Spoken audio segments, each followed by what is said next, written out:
ओम शांति, ओम शांति, ओम शांति, ओम शांति। 20/5/24 प्रातः मुरली। ओम शांति। बाप दादा मधुबन। मीठे बच्चे, तुम बाप से भक्ति का फल लेने आए हो। जिन्होंने जास्ती भक्ति की होगी वही ज्ञान में आगे जाएंगे। प्रश्न है, कलयुगी राजाई में किन 2 चीजों की जरूरत रहती है जो सतयुगी राजाई में नहीं होगी? उत्तर है, कलयुगी राजाई में नंबर 1 वजीर और नंबर 2 गुरु की जरूरत रहती है। सतयुग में यह दोनों ही नहीं होंगे। वहाँ किसी की राय लेने की दरकार नहीं, क्योंकि सतयुगी राजाई संगम पर बाप की श्रीमत से स्थापन होती है। ऐसी श्रीमत मिलती है जो 21 पीढ़ी तक चलती है और सब सदगति में हैं, इसीलिए गुरु की भी दरकार नहीं है। ओम शांति। ओम शांति का अर्थ क्या है? सब धर्म में बैठो या अपने को आत्मा समझ बैठो तो शांत में बैठेंगे। इसको कहा जाता है सब धर्म में बैठना। भगवान वाच, सब धर्म में बैठो। अभी तुम्हें बेहद का बाप बेहद की पढ़ाई पढ़ाते हैं, क्योंकि बाप बेहद का सुख देने वाला है। पढ़ाई से सुख मिलता है ना। अब बाप कहते हैं अपने को आत्मा समझ बैठो। बेहद का बाप आया है तुमको हीरे जैसा बनाने। हीरे जैसे देवी देवता ही होते हैं। वह कब बनते हैं? इतने ऊंच पुरुषोत्तम कैसे बने? यह कोई भी बता न सके सिवाय बाप के। प्रजापिता ब्रह्मा के बच्चे, तुम ब्राह्मण ठहरे, फिर तुमको देवता बनना है। ब्राह्मणों की होती है चोटी। तुम शूद्र से ब्राह्मण बने हो। तुम प्रजापिता ब्रह्मा के मुख वंशावली हो। कुख वंशावली तो नहीं हो। कलयुग सब हैं, बाबा कह रहे हैं कलयुगी सब हैं कुख वंशावली। साधु संत ऋषि मुनि आदि सब द्वापर से लेकर कुख वंशावली बने हैं। अभी सिर्फ तुम प्रजापिता ब्रह्मा कुमार कुमारियां ही मुख वंशावली बने हो। यह तुम्हारा है सर्वोत्तम कुल, देवताओं से भी उत्तम, क्योंकि तुमको पढ़ाने वाला, मनुष्य से देवता बनाने वाला बाप आया है। बच्चों को बैठ समझाते हैं, क्योंकि भक्ति मार्ग वाले यहाँ आते ही नहीं हैं। यहाँ आते हैं ज्ञान मार्ग वाले। तुम आते हो बेहद के बाप से भक्ति का फल लेने।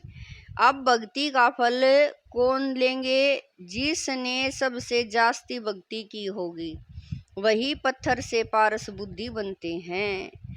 वही आकर ज्ञान लेंगे, क्योंकि भक्ति का फल भगवान को ही आकर देना है। यह अच्छी रीति समझने की बातें हैं।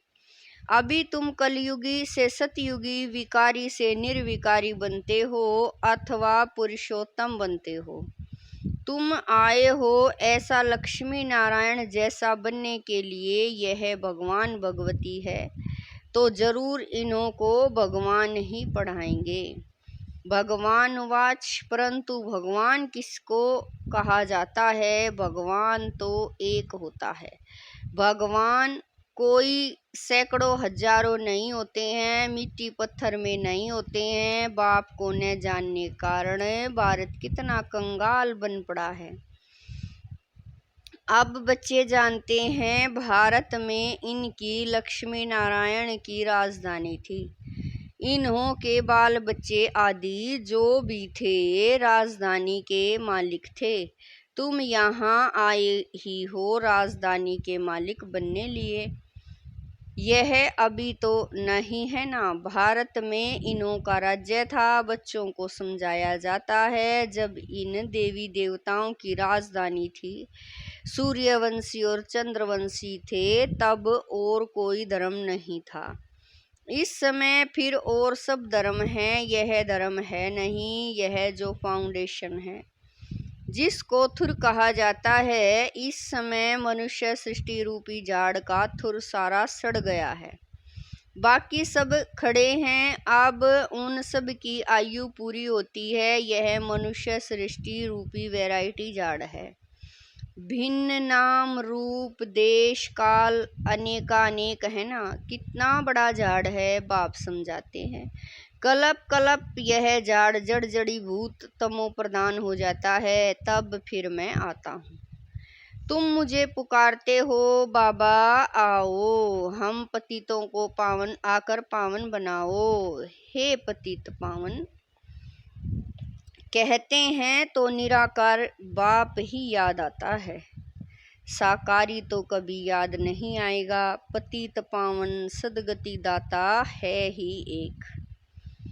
जब सतयुग था तो तुम्हारी सदगति थी। अभी तुम पुरुषोत्तम संगम युग पर बैठे हो, बाकी और सब कलयुग में है। तुम हो पुरुषोत्तम संगम युग पर। उत्तम ते उत्तम पुरुष व ऊंच ते ऊंच गाया जाता है एक भगवान। ऊंचा तेरा नाम, ऊंचा तेरा धाम, ऊंचे ते ऊंच रहते हैं ना परम धाम में। यह बड़ा सहज समझने का है। सतयुग, त्रेता, द्वापर, कलयुग, फिर है संगम युग। इसका किसी को पता नहीं है। ड्रामा में यह भक्ति मार्ग भी बना हुआ है। ऐसे नहीं कह सकते कि बाबा फिर यह भक्ति मार्ग क्यों बनाया है, यह तो अनादि है। मैं बैठ तुमको इस ड्रामा का राज समझाता हूँ। मैंने बनाया हो तो फिर कहेंगे कब बनाया। बाप कहते हैं यह अनादि है ही। शुरू कब हुआ यह सवाल नहीं आ सकता। अगर कहेंगे फलाने समय शुरू हुआ तो कहेंगे बंद कब होगा, परंतु नहीं, यह तो चक्र चलता ही रहता है। तुम चित्र भी बनाते हो ब्रह्मा विष्णु शंकर का, यह है देवताएं। त्रिमूर्ति दिखाते हैं, उसमें ऊंचे ते ऊंच शिव को दिखाते नहीं हैं, उनको अलग कर देते हैं। ब्रह्मा द्वारा स्थापना सो तो अब हो रही है। तुम अपनी राजधानी स्थापन कर रहे हो। राजधानी में तो सब प्रकार के पद होते हैं। प्रेसिडेंट है, प्राइम मिनिस्टर है, चीफ मिनिस्टर है, यह सब होते हैं राय देने वाले। सतयुग में राय देने वाले कोई चाहिए नहीं। अभी तो तुमको राय अथवा श्रीमत मिलती है, वह अविनाशी बन जाती है। अभी देखो कितनी राय देने वाले हैं, ढेर के ढेर हैं। पैसे खर्च कर मिनिस्टर आदि बनते हैं राय देने के लिए। खुद गवर्नमेंट भी कहती है यह करप्टिव है, बहुत खाते हैं। यह तो है ही कलयुग। वहाँ तो ऐसे होते नहीं, वजीर आदि की दरकरार नहीं रहती। यह मत 21 जन्म चलती है, तुम्हारी सदगति हो जाती है। वहाँ तो गुरु की भी दरकरार नहीं रहती। सतयुग में न गुरु न वजीर रहता। अभी तुमको श्रीमत मिलती है अविनाशी 21 पीढ़ी के लिए, 21 बुढ़ापे के लिए। बूढ़ा बन फिर शरीर छोड़ जाए बच्चा बनेंगे। जैसे सर्प एक खाल छोड़ फिर दूसरी लेते हैं। बाप समझाते हैं मीठे मीठे बच्चों, तुम ब्राह्मण ब्राह्मणियां हो, ग्रंथ में भी पढ़ते सुनते हो, सब हैं मूत पलीती कपड़ धोए। भगवान को बुलाते हैं आकर मूत पलीती कपड़ा हम आत्माओं का धुलाई करो। हम सब आत्माओं के बाबा आकर हमारा कपड़ा साफ करो। शरीर तो नहीं धोना है, आत्माओं को धोना है, क्योंकि आत्मा ही पतित बनी है। पतित आत्माओं को आकर पावन बनाओ। तो बाप बच्चों को समझाते हैं मीठे मीठे बच्चों, मुझे यहाँ आना पड़ता है। मैं ही ज्ञान का सागर हूँ, पवित्रता का सागर हूँ। तुम बेहद के बाप से बेहद का वर्षा लेते हो। हद के बाप से हद का वर्षा मिलता है। हद के वर्षे में दुख बहुत है, इसीलिए बाप को याद करते हैं। अथाह दुख है। बाप ने कहा है, यह 5 विकारों रूपी रावण तुम्हारा सबसे बड़ा दुश्मन है। यह आदि मध्य अंत दुख देते हैं। हे मीठे बच्चों, अगर इस जन्म में ब्राह्मण बनकर काम पर जीत पहननी तो जगत जीत बनेंगे। तुम पवित्रता धारण करते हो, देवता बनने के लिए तुम आए हो, अनादि आदि सनातन देवी देवता धर्म की स्थापना करने। यह है पुरुषोत्तम संगम युग।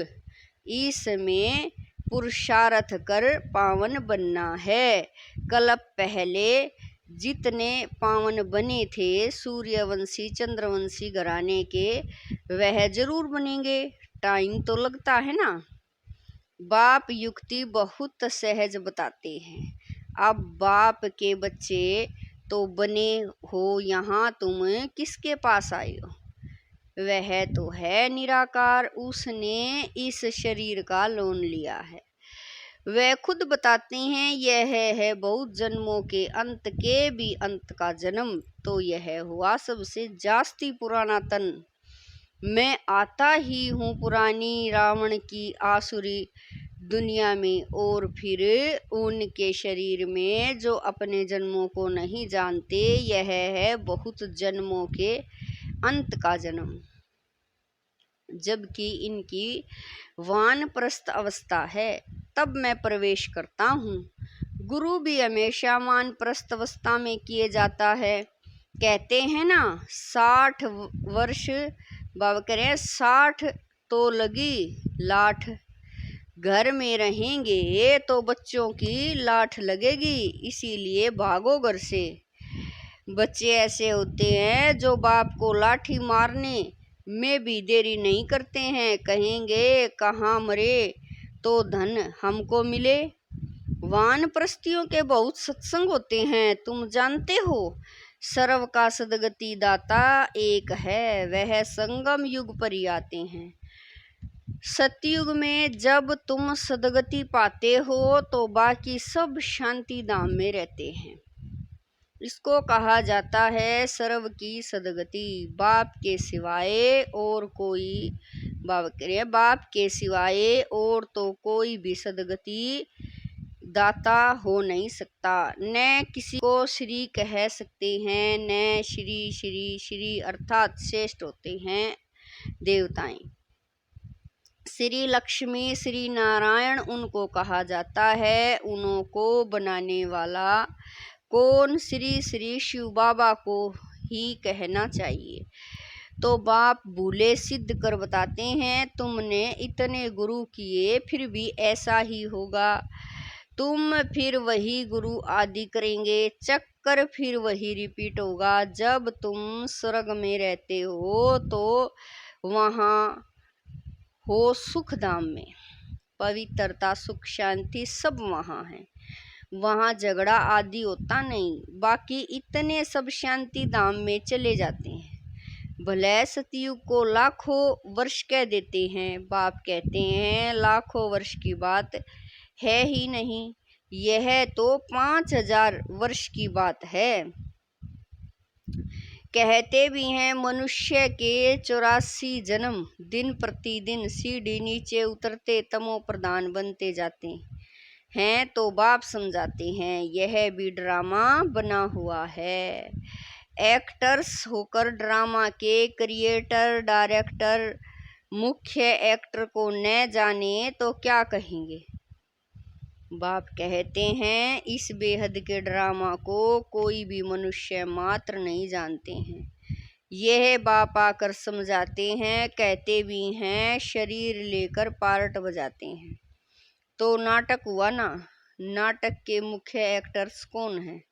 कोई बता नहीं सकेंगे। अभी तुम बच्चे जानते हो यह बेहद का ड्रामा कैसे जू मिसल चलता है, टिक टिक होती रहती है।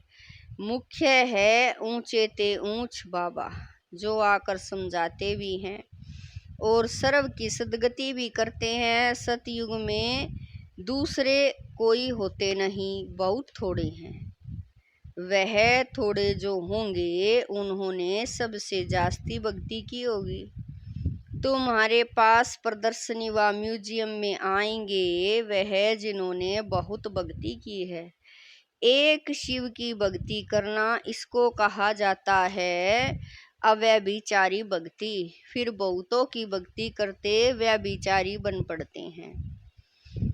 अभी तो बिल्कुल ही तमो प्रधान भक्ति है, पहले सतो प्रधान भक्ति थी, फिर सीढ़ी उतरते तमो प्रधान बने हैं। ऐसी हालत जब होती है तब बाप आते हैं सबको सतो प्रधान बनाने। इस बेहद के ड्रामा को भी तुम अभी जानते हो। अच्छा, मीठे मीठे शकील दे बच्चों प्रति माता पिता बाप दादा का याद प्यार और गुड मॉर्निंग। रूहानी बाप की रूहानी बच्चों को नमस्ते। हम रूहानी बच्चों की रूहानी माता पिता बाप दादा को दिलवा जान शिकवा प्रेम से याद प्यार गुड मॉर्निंग नमस्ते ओम शांति। मेरे बाबा, मीठे बाबा, प्यारे बाबा, लाख लाख शुक्रिया मेरे बाबा।